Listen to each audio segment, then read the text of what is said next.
Picture this. It is mid-December 2004 in Skidmore, Missouri, a small rural town with barely 300 residents.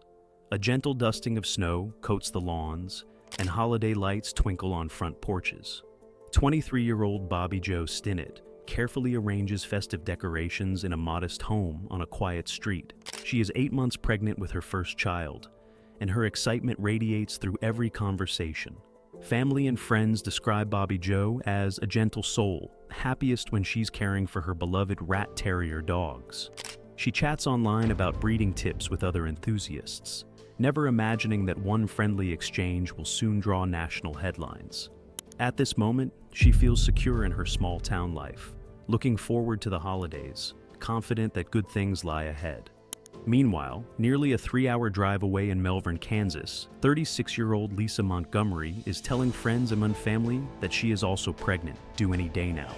Some people in her orbit have expressed doubts. She has a history of announcing pregnancies that never seem to come to term, but no one openly confronts her. She lives with her husband, Kevin Montgomery, appearing to lead a quiet life.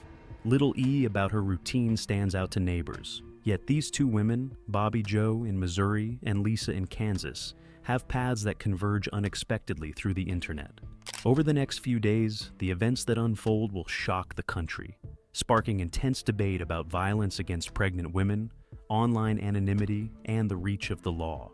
Bobbie Jo Stinnett was born on December 4, 1981, and raised in Skidmore, a tight-knit farming community in northwest Missouri. Photographs show her as a young woman with a bright smile. Family and friends consistently described her as soft-spoken and caring. She married her childhood sweetheart, Zeb Stinnett, and the two lived in a modest home on a side road. They did not have grand ambitions of moving to the city. They treasured the stability and comfort of a smaller place where neighbors often left doors unlocked and everyone recognized each other's cars. Bobbie Jo adored animals, particularly rat terriers, energetic, intelligent dogs that she bred and showed in small competitions. She found joy in connecting with other breeders across the country, often turning to online forums devoted to the breed. She engaged in friendly banter, sharing photos of puppies, discussing breeding lines, and occasionally coordinating sales for those interested in purchasing a rat terrier from her. The internet gave Bobbie Jo a broader platform than Skidmore's limited population would allow. By late 2004, Bobbie Jo was approximately 8 months pregnant with her first child. She and Zeb were thrilled at the prospect of becoming parents. Family members recalled how Bobbie Jo beamed whenever she spoke of her baby's movements or teased about possible names.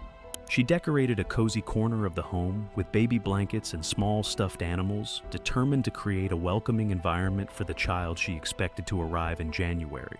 Friends teased her gently about her new routines. She posted about her pregnancy in the same forums where she discussed puppy litters, referencing the baby's due date, if only to explain why she might be less active soon. Lisa Montgomery, born on February 27, 1968 in Kansas, grew up in a home that relatives and court documents later described as abusive. She experienced frequent moves, disrupted schooling, and, according to statements that emerged in her trial, suffered repeated sexual assaults by her stepfather. Some family members claimed that Lisa's mother offered minimal protection, compounding the trauma Lisa endured. By her teenage years, Lisa showed signs of serious emotional distress. She married young, divorced, then remarried, accumulating 4 children along the way. Those children lived in a household environment that was sometimes tumultuous. People close to her observed she occasionally concocted false narratives, especially concerning pregnancies. Records later introduced at trial indicated that Lisa might have used these false claims to keep partners from leaving her or to garner sympathy from relatives. Despite these red flags, Lisa drifted through adult life without comprehensive mental health intervention. She eventually married Kevin Montgomery, settling in Melbourne, Kansas. In 2004, Lisa told Kevin she was pregnant again, with a due date in December. Extended relatives reportedly remained skeptical, recalling that Lisa had claimed miscarriages or stillbirths in the past. Lisa's mother, Judy Shaughnessy, and others in her orbit suspected that Lisa's pregnancy was not genuine. However, no confrontation occurred on record. Lisa's day-to-day demeanor remained subdued, with no outward sign of frantic scheming. She occasionally browsed the internet, particularly message boards for dog breeding and pregnancy-related topics. At some point, she discovered Bobbie Jo Stinnett's posts and photos of her rat terriers. That connection set the stage for a tragic encounter. Bobbie Jo routinely advertised her puppies on breed-specific forums. She used her real name, often referencing her location in Skidmore. She might mention that she was pregnant and due soon, mostly in passing, as part of her friendly rapport with other dog lovers. In these forums, screen names came and went. One of those who reached out was a user claiming to be interested in purchasing a rat terrier and also expecting a child around the same time. This user sometimes identified herself as Darlene Fisher or a similar pseudonym, expressing excitement at meeting another pregnant woman who bred dogs. Email exchanges uncovered later confirmed that Darlene Fisher asked many questions about Bobbie Jo's availability for a visit in mid-December 2004. Bobbie Jo, trusting and helpful, gave her address and invited her over. She saw no danger in meeting someone from the forums. Breeders commonly welcomed prospective buyers. The mention that this buyer was also pregnant might have made Bobbie Jo feel an even stronger camaraderie, two soon-to-be mothers bonding over puppies. As Christmas approached, Bobbie Jo and Zeb also planned small family gatherings. But the puppy sale was just another item on her to-do list. In truth, the user behind Darlene Fisher was Lisa Montgomery. Official records later showed that Lisa corresponded under fake names, gleaning information about Bobbie Jo's pregnancy. Investigators who later examined these communications noted that Lisa seemed more interested in Bobbie Jo's due date than in the details of the dogs. Nevertheless, Bobbie Jo and Zeb found nothing amiss. Skidmore was not the kind of place where people suspected sinister motives from strangers, especially not from someone who also claimed to be pregnant. On the morning of December 16, 2004, Bobbie Jo woke up and performed her normal chores. She checked on her rat terriers, likely posted an update online about puppies or her day. Her mother, Becky Harper, lived nearby. They often spoke daily, either by phone or quick visits. Bobbie Jo, 8 months pregnant, felt some typical late pregnancy discomfort, but remained excited about the future. She tidied the living room, preparing for the visitor who was set to arrive sometime after noon. Around midday, a car arrived outside Bobbie Jo's home. Lisa Montgomery had driven from Melbourne, crossing from Kansas into Missouri. She entered the house under the pretense of looking at rat terrier puppies, possibly exchanging friendly small talk with Bobbie Jo. The house, described by those who saw it later, was modestly furnished, with signs of Christmas cheer here and there. At some point during this visit, everything turned deadly. Bobbie Jo's mother found her daughter's body later that day. Official reports from first responders state that Bobbie Jo was discovered strangled, likely with a rope or cord. Investigators determined from the scene that there had been a violent struggle. Bobbie Jo was petite, about 5'1" and under 100 pounds, and she sustained defensive wounds consistent with trying to fend off her attacker. More disturbingly, her abdomen had been cut open and the unborn baby removed. Blood spattered the living room floor, and medical examiners concluded that Bobbie Jo lost her life to strangulation and blood loss. The baby was missing. Becky Harper's 911 call revealed panic and heartbreak. She told the operator her daughter was pregnant and that the baby appeared gone. Emergency personnel rushed Bobbie Jo to a medical facility, but were unable to save her. Her death was confirmed shortly thereafter. In a matter of hours, the quiet of Skidmore was shattered by a crime so horrific that few had ever heard of anything comparable. A pregnant woman losing her life and unborn child in one brutal act. Law enforcement officials, including Nottoway County Sheriff's deputies, the Missouri State Highway Patrol, and eventually the FBI, converged on Bobbie Jo's house. The immediate priority was to locate the missing infant. They feared the perpetrator might attempt to pass the baby off as her own child, or, worse, might harm the infant. An Amber Alert was issued for a newborn taken from Skidmore. Meanwhile, investigators examined Bobbie Jo's computer and discovered references to Darlene Fisher, an online contact who had arranged to see the puppies on that same day. A key breakthrough occurred when technicians linked the emails from Darlene Fisher to an IP address traced back to Lisa Montgomery. Interviews with individuals in the rat terrier community confirmed that Lisa had shown interest in Bobbie Jo's dogs. Some acquaintances of Lisa recalled her stating that she was due to have a baby around this time, though no formal medical records supported that claim. Put together, these clues painted a grim picture. Federal agents joined local officers in searching for Lisa Montgomery, suspecting she was involved in Bobbie Jo's murder and the kidnapping of the unborn baby.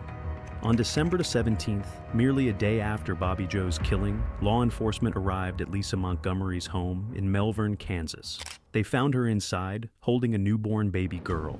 Lisa claimed that she had gone into labor while away from the house and had delivered the child herself. Investigators, however, possessed substantial evidence tying her to Bobbie Jo's address, including forensic data from the emails. They took the baby into protective custody and arrested Lisa. DNA testing swiftly confirmed that the infant was Bobbie Jo's child. The infant appeared unharmed and was soon reunited with Bobbie Jo's grieving husband, Zeb Stinnett.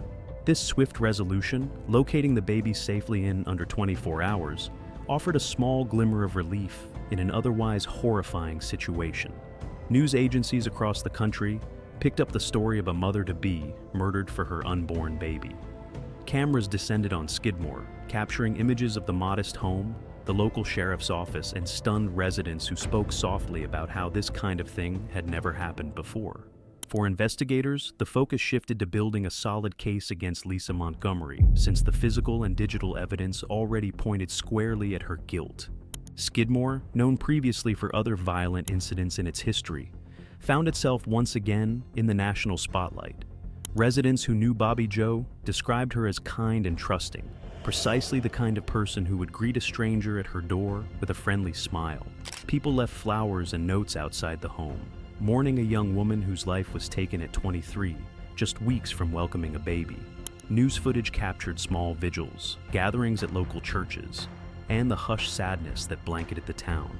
For many, the fact that someone used an online persona to infiltrate Bobbie Jo's life underscored new dangers in an increasingly connected world.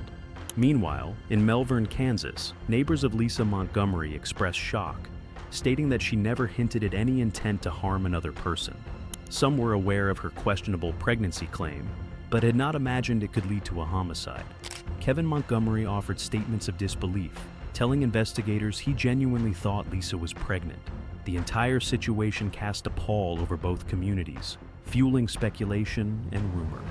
Authorities released official statements to discourage misinformation, confirming only that Lisa Montgomery had been arrested, that the baby was safe, and that the case would move forward in federal court due to the interstate kidnapping aspect. Because Bobbie Jo was killed in Missouri, local prosecutors had grounds to charge Lisa Montgomery with murder. However, the kidnapping and transport of the baby across state lines allowed federal authorities to take the lead on prosecution. Under federal law, kidnapping resulting in death is a capital offense. The Department of Justice prepared to seek the death penalty, citing the brutal nature of the crime, its premeditation, and the vulnerability of the victim. Lisa Montgomery was indicted and placed into federal custody, eventually moved to the Federal Medical Center, Carswell, in Fort Worth, Texas, a facility that houses female inmates requiring specialized psychiatric or medical care. Her defense lawyers argued that Lisa had a severe mental illness shaped by a childhood of extreme abuse and a pattern of psychological disorders that blurred her grip on reality. They claimed that she developed intricate fantasies about being pregnant as a coping mechanism. In their narrative, Lisa snapped under stress and carried out an act she barely comprehended. Prosecutors saw it differently. They cited the organized steps Lisa took, using an alias, scheduling a visit to see the puppies on a day she knew Bobbie Jo would be home alone, bringing a rope or cord and a knife, and creating a cover story about going into labor spontaneously. They contended these were all hallmarks of premeditation. They also pointed to her immediate attempt to claim the baby as her own, suggesting that she was conscious of concealing her crime. In their view, no mental health issues could overshadow the methodical cruelty of her plan. Lisa Montgomery's trial took place in October 2007 at the U.S. District Court in Kansas City, Missouri. The proceeding drew widespread media attention. Television vans lined the streets outside the courthouse. Inside, prosecutors presented graphic evidence of Bobbie Jo's final moments, displaying crime scene photos that some jurors found difficult to view. FBI agents detailed how they traced Lisa's online activities, showing email exchanges with Bobbie Jo about visiting Skidmore, Physical evidence, including fibers from Lisa's car that matched items in Bobbie Jo's home, and the rope used in the strangulation, formed the backbone of the prosecution's case. The defense built its argument on Lisa's mental health struggles. Psychiatrists testified that she had experienced lifelong trauma, including repeated sexual assaults in her youth. They explained that Lisa's psyche had been fractured, leading to borderline personality disorder, post-traumatic stress disorder, PTSD, or delusions about pregnancy. Her attorneys contended that while the crime was horrific, Lisa's ability to comprehend the moral consequences was fundamentally compromised. They introduced statements from family members about Lisa's repeated claims of pregnancy and miscarriages.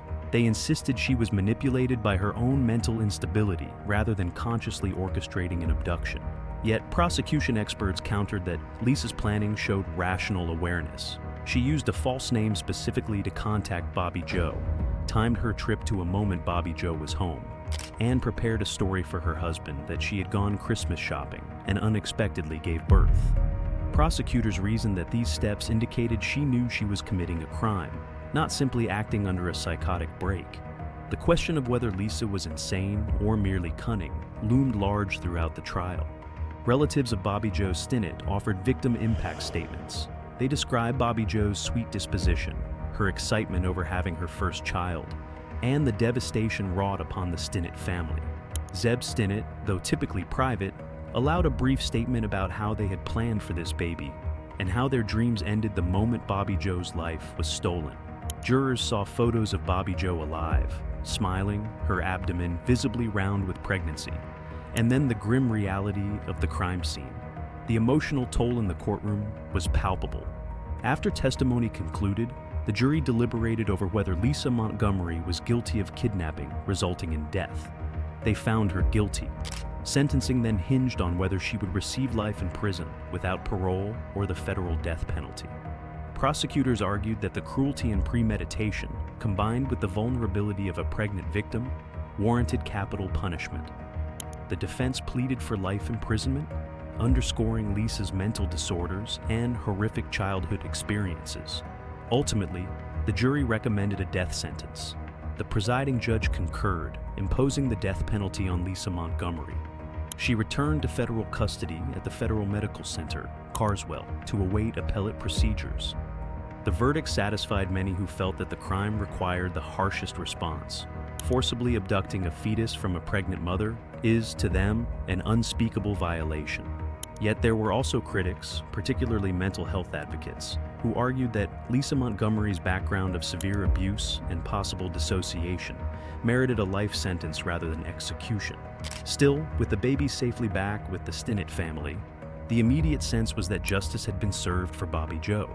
Lisa's defense team appealed on multiple grounds. They claimed trial counsel had not sufficiently highlighted her mental impairments.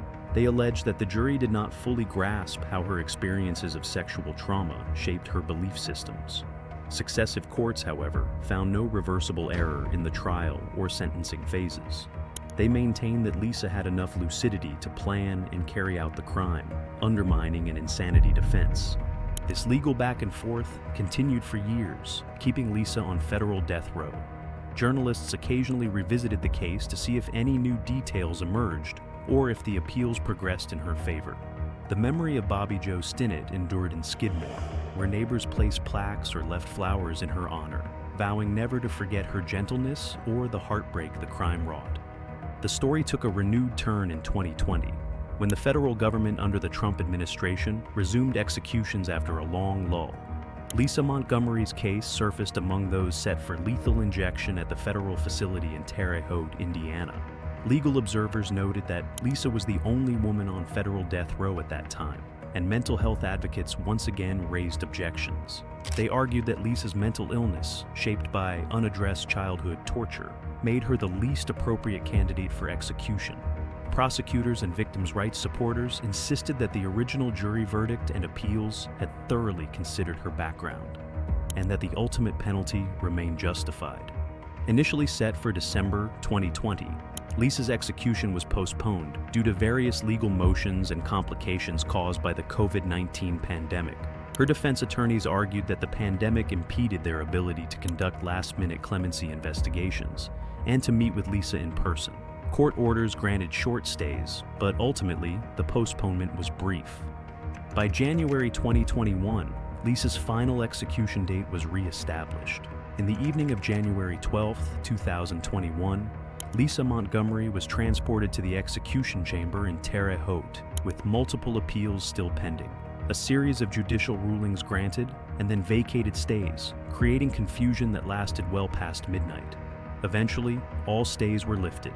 Witnesses reported seeing Lisa in a dazed or sedated state as officials strapped her to a gurney for the lethal injection. She reportedly made no coherent final statement.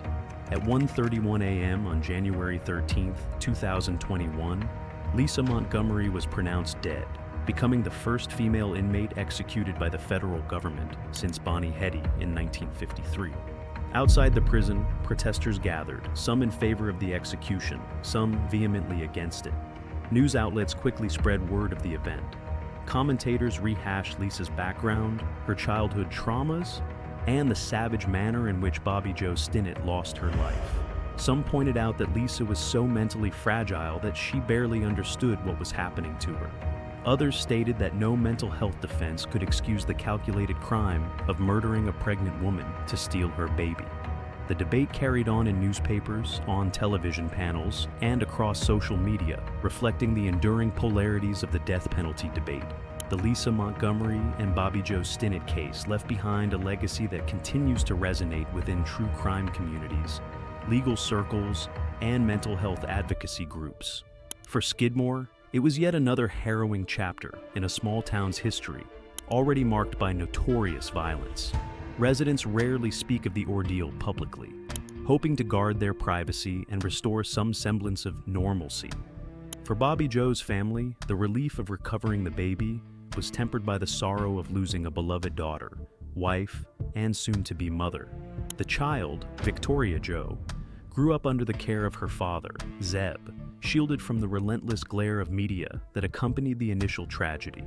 Meanwhile, Kevin Montgomery and others close to Lisa dealt with the aftermath, wrestling with the revelation of her crime and the complexities of her reported mental breakdowns. Criminal justice experts often cite this case in discussions about fetal abductions, a rare subset of crimes that involve forcibly removing an unborn child from its mother's body. The brutality of such acts, combined with the online manipulation that led Bobbie Jo to trust a stranger, underscores vulnerabilities in a digital age. The fact that Lisa used a false name and gleaned intimate details about Bobbie Jo's pregnancy through message boards amplifies concerns about how naive or trusting internet interactions can end in catastrophe. The debates around Lisa's mental health also persist.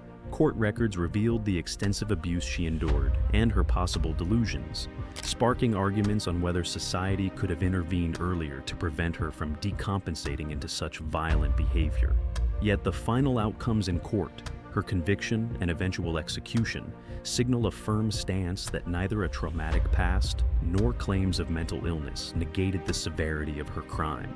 Critics see it as a failure of empathy, while proponents argue it was the only appropriate response under federal law for such a heinous act. The Lisa Montgomery and Bobbie Jo Stinnett case is a stark reminder of how swiftly ordinary life can be shattered by a hidden evil. Bobbie Jo was a young woman who loved her husband, her dogs, and the unborn baby she was days away from welcoming. Lisa Montgomery was someone with a troubled history, facing mounting doubts about a fabricated pregnancy. Their paths crossed because of an innocent invitation to see puppies, an invitation that opened the door to one of the most appalling crimes imaginable. Federal agents resolved the kidnapping within a day, returning a newborn to her rightful family. But no quick fix existed for the deep wounds inflicted on Bobbie Jo's mother, husband, and community. Lisa Montgomery's trial and subsequent execution served as a prolonged coda to that tragic December day in 2004, revealing a haunting reality about the extremes of violence against pregnant women and the uneasy moral questions surrounding capital punishment. As a final reflection, let's keep sight of the central victim, Bobbie Jo Stinnett, a 23-year-old soon-to-be mother who exuded kindness in every aspect of her life. She did nothing to invite danger, yet became the target of a desperate scheme. May her story serve as both a caution about the risks of an unguarded digital world and a memorial to a life that was, by all accounts, poised for new beginnings. The Lisa Montgomery case thus stands as a cautionary tale in the annals of true crime, a story of heartbreak, a stolen miracle, and an execution that reignited debate on justice, mercy, and the limits of understanding.